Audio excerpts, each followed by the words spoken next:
Hey people, how are you? I hope you all are doing well. So, आप लोग manifestation की practices कर रहे हैं आई होप. अगर नहीं कर रहे हैं तो कोई बात नहीं.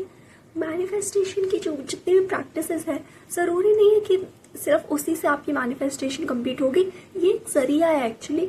अगर जब आप मान लो लिखते हैं तो मेन बात ये आती है, अगर आप लिखते हैं उस टाइम पे तो आपको वैसी फीलिंग आने लग जाती है. मोस्टली केसेस में ऐसा होता है कि जब आप कुछ चीज़ लिखते हैं तो आपको वो चीज़ फील होने लग जाती है कि हाँ ऐसा हो सकता है, ऐसा हो रहा है मेरे साथ.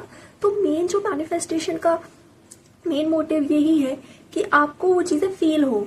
और अगर आपको चीज़ें फील होंगी, आपके सबकॉन्शियस माइंड तक अगर वो चीज़ जाएगी, आप चीज़ें फील करने लगोगे, आप वैसी लाइफस्टाइल आप सोचने लगोगे, तो ही जाके आपकी मैनिफेस्टेशन कंप्लीट होगी.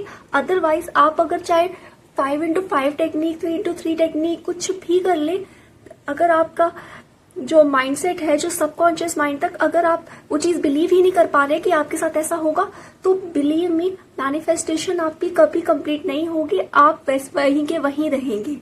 सो इसलिए मेरे कमेंट सेक्शन में भी बहुत लोग पूछते हैं कि 5x5 क्या होती है, 3x3 पे वीडियो बनाइए. तो देखिए, मैं कभी भी ऐसी चीजें नहीं करती हूँ. मैं सिर्फ अपने सबकॉन्शियस लेवल तक, मैं मोस्टली मेडिटेशन करती हूँ और सबकॉन्शियस माइंड तक मैं ये बात पहुंचाती हूँ कि हाँ ये सब चीजें पॉसिबल है.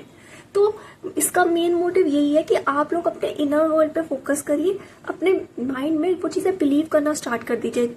बिलीव मी, जब आप सारी चीजें बिलीव करेंगे, आपको अपने ऊपर कॉन्फिडेंस होगा कि हाँ ये चीजें हो सकती हैं और हो भी चुकी है, आप ऐसी लाइफस्टाइल जीने लगते हैं, तो ही आपके लिए सब कुछ पॉसिबल है. देखिए, यूनिवर्स आपको सारी चीजें देना चाहता है, सब कुछ देगा यूनिवर्स आपको. लेकिन अगर आप चीजें एक्सेप्ट ही नहीं करेंगे, आपको बिलीव ही नहीं होगा, तो फिर आप ये बताइए यूनिवर्स क्यों देगा आपको. मेन बात आपकी फ्रीक्वेंसी मैटर करती है, आपके थॉट्स सबसे ज्यादा मैटर करते हैं. सो एक चीज मैंने और नोटिस की है, शायद आप मेरी बात पे बिलीव नहीं करेंगे, शायद आपको मेरी बातें सही भी नहीं लगेंगी. मोस्टली लोग ये कहते हैं कि जो लोग गलत करते हैं उनके साथ अच्छा होता है. ठीक है, जो भी लोग गलत करते हैं उनके साथ हमेशा सही होता है, उनकी चीजें उनके फेवर में काम करती हैं, उनके साथ लोग उनके साथ उनको सारी लग्जरी मिली हुई है. देखिए, यहाँ पे मेन बात ये है, मोस्टली जो भी क्रिमिनल्स होते हैं उनको कभी ऐसा फील ही नहीं होता कि हाँ वो कुछ गलत कर रहे हैं. उनका मेन माइंडसेट यही होता है कि हाँ वो चीजें सही कर रहे हैं, हमें सब मिलेगा. उनको इवन की कोई एक्सपेक्टेशंस होती भी नहीं है. वो लोग बस अपना काम कर लिया, अपना मतलब लोगों को मार दिया, सब कर लिया और अपना लाइफस्टाइल जी रहे हैं. बस हमेशा यही सोचते हैं. बट वो एक अलग पैटर्न है, एक कर्मा भी होता है कुछ, वो हम उस बारे में मैं फिर कभी वीडियो बनाऊंगी.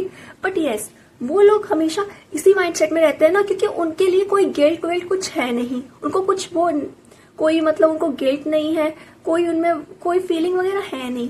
सो मेन बात यहाँ पे यही आती है कि आप लोग गिल्ट में भी रहते हैं, आप लोग रहते हो गिल्ट में. ठीक है, दूसरा, आप हर चीज में आप ये देखते हो कि हाँ मैंने अच्छा किया है, लेकिन मेरे साथ कुछ हो ही नहीं रहा है. आप लोगों की एक्सपेक्टेशन ज्यादा होती है, आपका सबकॉन्शियस माइंड, लेकिन आपका जो माइंडसेट है वो अभी भी नेगेटिव थॉट्स में से भरा हुआ है. दैट्स व्हाई आप लोगों की मैनिफेस्टेशन कंप्लीट नहीं होती है. इसीलिए मैं बोलती हूँ अपने मेडिटेशन ज्यादा कीजिए, क्योंकि मेडिटेशन से यही होता है, हमारा माइंड शांत रहता है. और अपनी जो भी आप प्रैक्टिसेस कर रहे हैं कीजिए, लेकिन मेन बात यह है कि आपको जो माइंडसेट है, जो आपका सबकॉन्शियस माइंड है, वो एकदम क्लियर होना चाहिए. बिल्कुल एकदम उस तक की बात बैठ जानी चाहिए कि हाँ मेरे लिए सब कुछ पॉसिबल है, मैं ऐसी लाइफस्टाइल जी सकता हूँ और मैं जी रहा हूँ. मेन यही है. इस पे मैं एक वीडियो बनाऊंगी जिसमें मैं आपको पूरे सबकॉन्शियस माइंड का एक मेडिटेशन करवाऊंगी. And till then, thank you so much and I hope